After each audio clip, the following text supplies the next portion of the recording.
The ship's warning system screamed as Kira fought to maintain control, her violet blood seeping through the cracks in her battle armor.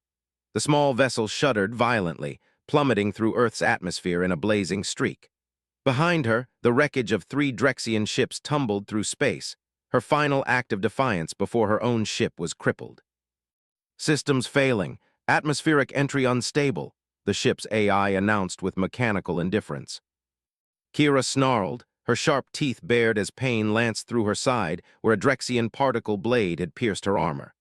As first commander of the Vashari Elite Guard, she had survived 100 battles across 17 star systems. She would not die in this primitive backwater planet. "Reroute all remaining power to stabilizers," she commanded, her gravelly voice strained. The metallic ridges along her forearms glinted in the flashing emergency lights as she worked the controls with 4-fingered hands. It wasn't enough. The ship crashed through a dense forest, tearing through ancient trees before slamming into a rocky hillside. The impact threw Kira against her restraints, darkness threatening to overtake her vision as fresh blood poured from her wound. With practiced discipline, she forced herself to remain conscious, using the pain to fuel her focus. The ship was dead. The emergency beacon was transmitting, but it would be days, perhaps weeks, before any Vashari vessel would reach this sector. Survival was her only mission now. Kira dragged herself from the wreckage, the cold night air hitting her like a physical blow. Her thermal regulator was damaged, and Earth's atmosphere was thinner than her home world's. Each breath felt shallow and unsatisfying. She stumbled forward, one hand pressed against her side, leaving a trail of violet blood on the forest floor. 3 kilometers away, Ethan Miller was sleeping when the sonic boom jolted him awake. Living alone for 5 years in the mountains had made him hyper-aware of anything unusual. He grabbed his rifle and flashlight out of habit, though he rarely needed either. Outside his cabin, he watched the streaking fireball crash beyond the northern ridge. "Meteor," he muttered to himself, but something felt wrong. The trajectory had changed mid-fall as if it were steering itself. Curiosity overcame caution. Ethan pulled on his boots and jacket, grabbed his medical kit, another habit from his former life, and set out toward the impact site. The forest was his sanctuary, a place where the ghosts of his past couldn't find him. Now something from beyond had invaded that peace. The smell hit him first, burning metal with an odd chemical undertone unlike anything he'd encountered. Then came the sight of broken trees and scorched earth leading to what was unmistakably not a meteor, but a small ship. Ethan froze, his mind struggling to process what his eyes were seeing. That's when he spotted her, a tall, humanoid figure staggering between trees, clearly injured. Even in the dim moonlight, he could tell this was no human woman.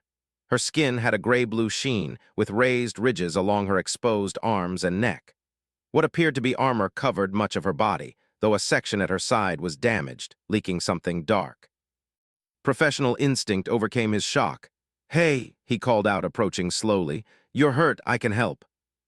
The alien woman whirled around with startling speed despite her injury, dropping into a defensive stance. Her eyes locked on him, entirely black except for vertical pupils that glowed amber in his flashlight beam. She bared teeth that reminded him of a predator's. "Stay back, human," she growled in perfect English, though her voice had an odd flanging quality. "I need no help from your kind." Ethan raised his hands, medical kit visible. "You're bleeding out. I'm a doctor, or I was. Let me help, or you'll die here." She took a threatening step forward before her legs buckled. Ethan rushed to catch her before she hit the ground, surprised by her weight and the heat radiating from her body. Up close, he could see the severity of the wound. Something had pierced clean through her side. "I will kill you if you try to capture me," she whispered fiercely as consciousness slipped away. "Not trying to capture you," Ethan replied, already assessing how to transport her back to his cabin. "Just trying to save your life."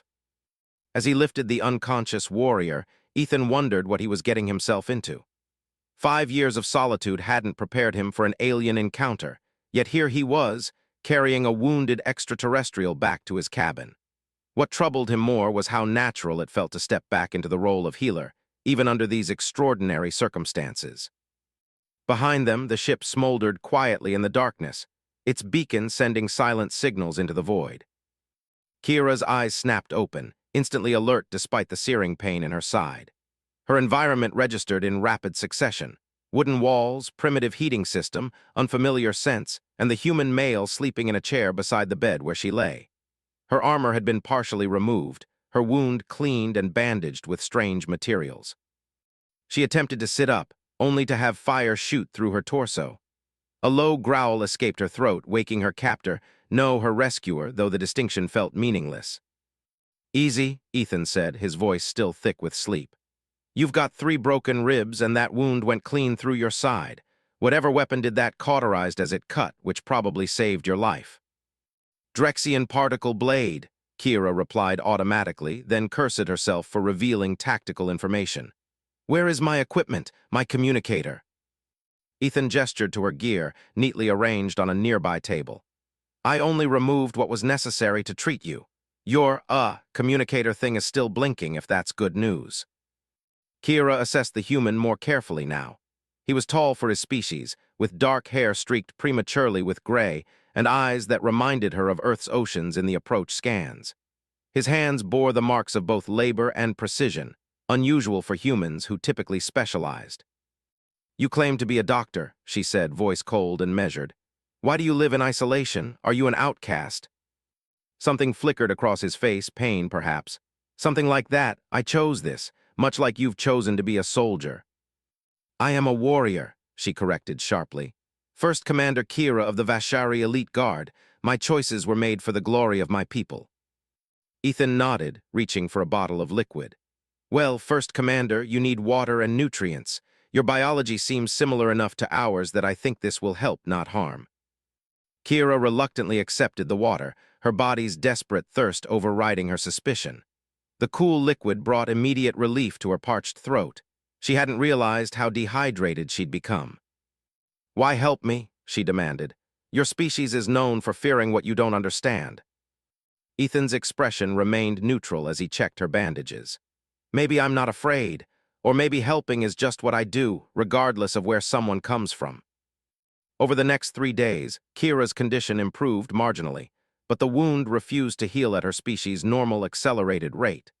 The Drexian weapon had done more damage than she initially assessed, and without proper Vashari medical technology, she was healing at an agonizingly slow pace. Each time Ethan changed her bandages, she tensed, adding the vulnerability, the dependence. On the 4th night, fever took hold, an infection her body was struggling to fight. Through the haze of delirium, she felt cool compresses on her burning skin and heard Ethan's voice, sometimes speaking to her, sometimes humming unfamiliar melodies. In her weakened state, memories surfaced. The rigorous training that stripped away any softness, the first kill that earned her place among the elite, the countless battles where showing pain meant showing weakness. When clarity returned, she found Ethan slumped beside her bed, exhausted from keeping vigil. His hand rested near hers, and for a brief moment, before she could suppress the impulse, she wondered what it would feel like to touch someone without the intent to harm. "Your fever broke," he said, sensing her consciousness returning. "I was worried your system might reject the antibiotics." "You stayed," Kira observed, confusion evident in her voice. "Why waste resources on an enemy who might kill you when recovered?" Ethan's tired eyes met hers. "Is that what you are, my enemy?" For the first time in her life, Kira found herself without a ready answer, and the uncertainty was more disturbing than the wound in her side. 2 weeks after the crash, Kira stood at the window of Ethan's cabin, watching Earth's sun set behind the mountains. Her wound had finally begun healing properly, and she could move without constant pain. Her daily routine now included careful exercises to maintain her strength, movements from Vashari combat forms modified to accommodate her injury. Ethan entered, carrying freshly chopped wood for the fireplace. She observed his efficient movements, the way he anticipated needs before they arose. A useful survival trait, she noted clinically, trying to ignore the growing awareness of his presence that had nothing to do with tactical assessment. "Your form is improving," he commented, having watched her exercises earlier. "Though you favor your left side too much, it creates a vulnerability." She turned, surprised. "You understand combat." "I understand bodies," he replied, stoking the fire. "Before this life, I was a trauma surgeon. Afghanistan, Sudan, Syria, wherever the fighting was worst."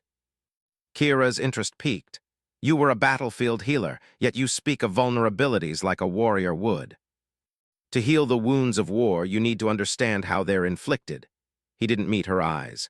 I've seen enough combat to know I wanted no part in it, but I couldn't stop trying to fix what others broke. Then why are you here isolated when your skills could serve your people? She asked, genuinely curious now.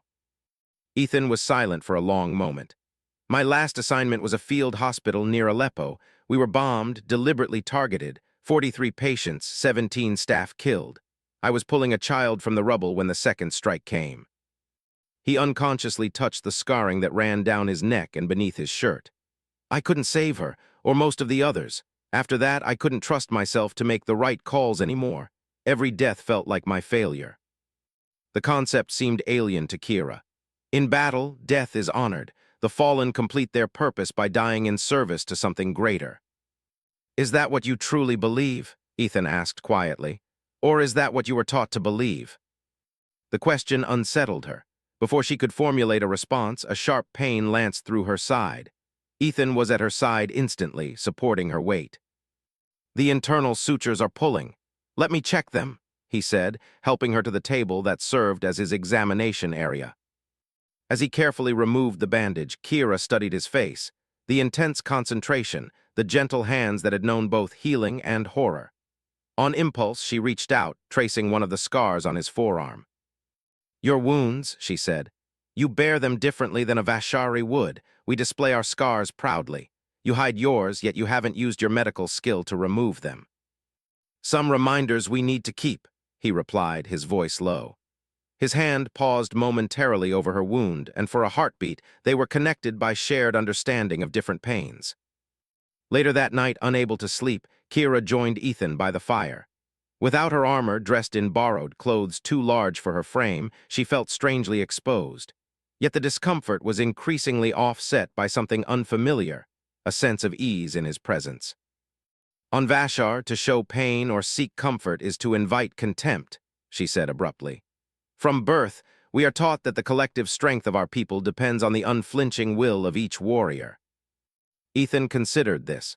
And yet your people must care for their wounded, their children. How can a species survive without compassion? We call it duty, not compassion, she answered, but the words felt hollow, rehearsed. What your kind sees as cruelty, we recognize as necessary preparation for a hostile universe. Is that why you fought so hard against accepting help? He asked. Because needing others is seen as weakness. Kira stared into the flames, seeing not the fire but the face of her mentor when she'd faltered during her first combat trial. The disappointment, the cold instruction to use pain as fuel.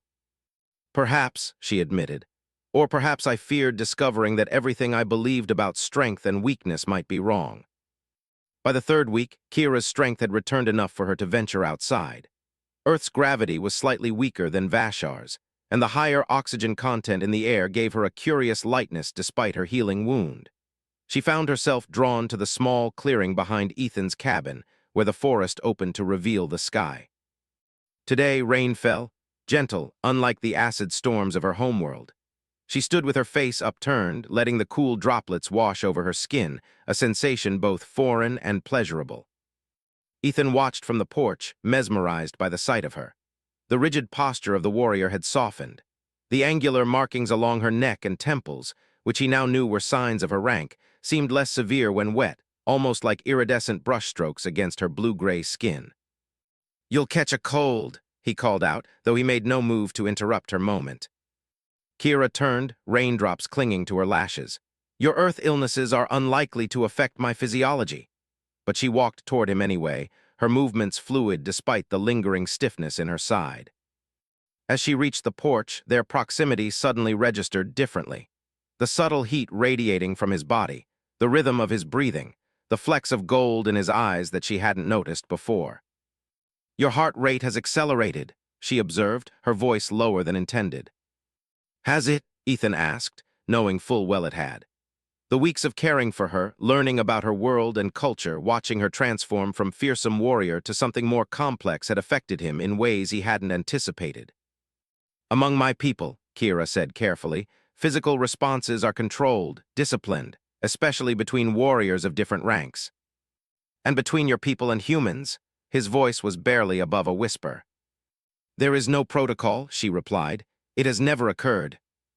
The rain intensified, drumming on the cabin roof.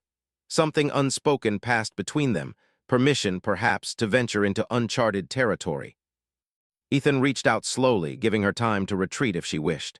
His fingers traced the markings on her temple, then followed the curve of her cheek. Kira remained perfectly still, analyzing the cascade of sensations his touch produced, far more intense than she had imagined. "Your kind fears what is different," she breathed, even as she leaned imperceptibly into his touch. "Not fear," he corrected, "fascination." When their lips met, it was neither human nor Vashari, but something new. Her skin was warmer than a human's, with a faint metallic sweetness.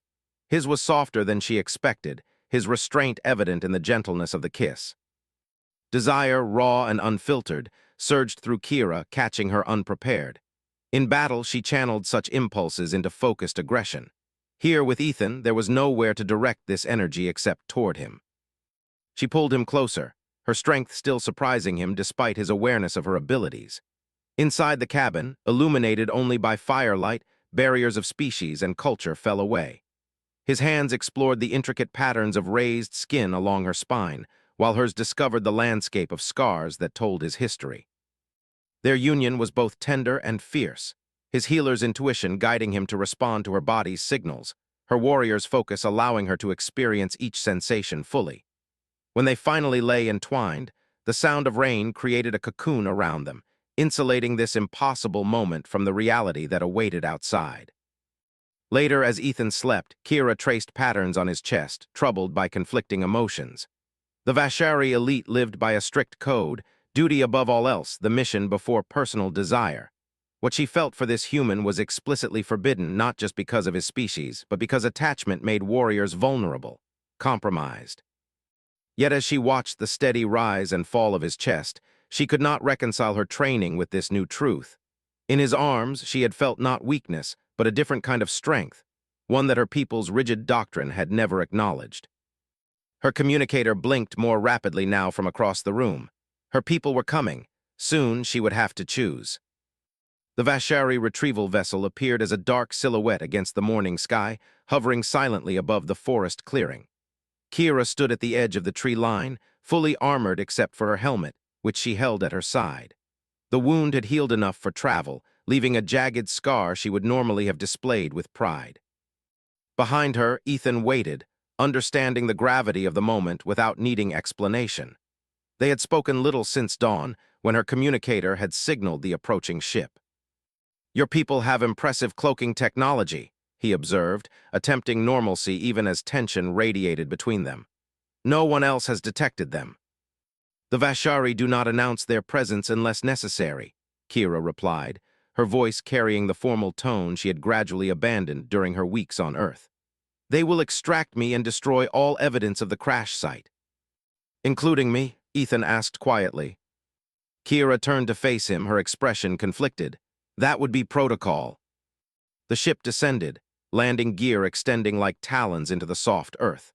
A hatch opened, revealing two armored figures nearly identical to Kira in bearing, though their markings identified them as subordinates. "First Commander," the taller one called out, voice amplified through his helmet. "We detected your life signs. Are you capable of boarding, or do you require assistance?" Kira straightened, instinctively assuming the posture of command. "I am capable, Second Commander Terx." She took a step toward the ship, then hesitated. In the 3 weeks since the crash, something fundamental had shifted within her. The certainty that had defined her existence, the unquestioning loyalty to Vashari supremacy, the belief in strength through conquest, had been challenged by this human who fought battles not with weapons, but with compassion. "First Commander," Terx prompted, a note of confusion entering his voice. His gaze shifted to Ethan. "Is this human your captor?" "No," Kira replied, her decision crystallizing. "He is under my protection." Terx's posture stiffened. "The human must be eliminated. Protocol is clear regarding witnesses to Vashari presence." "Protocol is wrong," Kira stated firmly. "This human saved my life when he could have let me die. He tended my wounds when I was vulnerable. He showed strength not through dominance, but through mercy, a concept our people have forgotten in our quest for power." The second Vashari warrior stepped forward. "Commander, you speak treason. Perhaps your injury has affected your judgment. Return with us for proper medical evaluation, and we will complete the cleansing protocol. Kira's hand moved to her weapon. I will not allow that. You would betray your own kind for this primitive species, Terx demanded, incredulous. I betray nothing but the lie that we are superior because we deny our capacity for connection, Kira responded. The true weakness of our people is not in showing compassion, but in fearing it. Ethan moved to stand beside her, unarmed but resolute.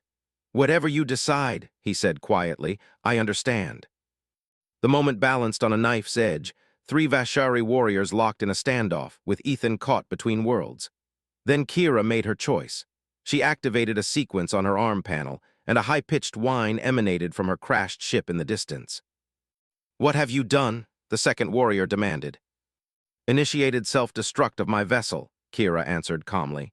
You have 2 options, leave immediately or be destroyed when it detonates. Either way, I stay.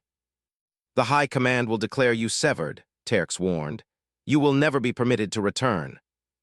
I know, Kira said, her voice steady despite the finality of her decision. Tell them First Commander Kira fell in battle with honor. It will be easier for everyone. After a tense moment, Terx nodded curtly.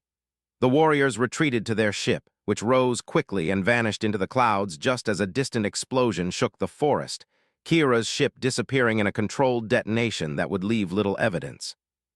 In the sudden silence, Kira turned to Ethan, removing the last pieces of her armor until she stood before him not as a Vashari commander, but simply as herself. Why? He asked, though he already knew the answer. Because in showing me what I thought was weakness, you revealed a different kind of strength, she replied. My people value power through conquest, but what you offered, healing, patience, understanding without demand, this is power of another kind, one I choose to learn.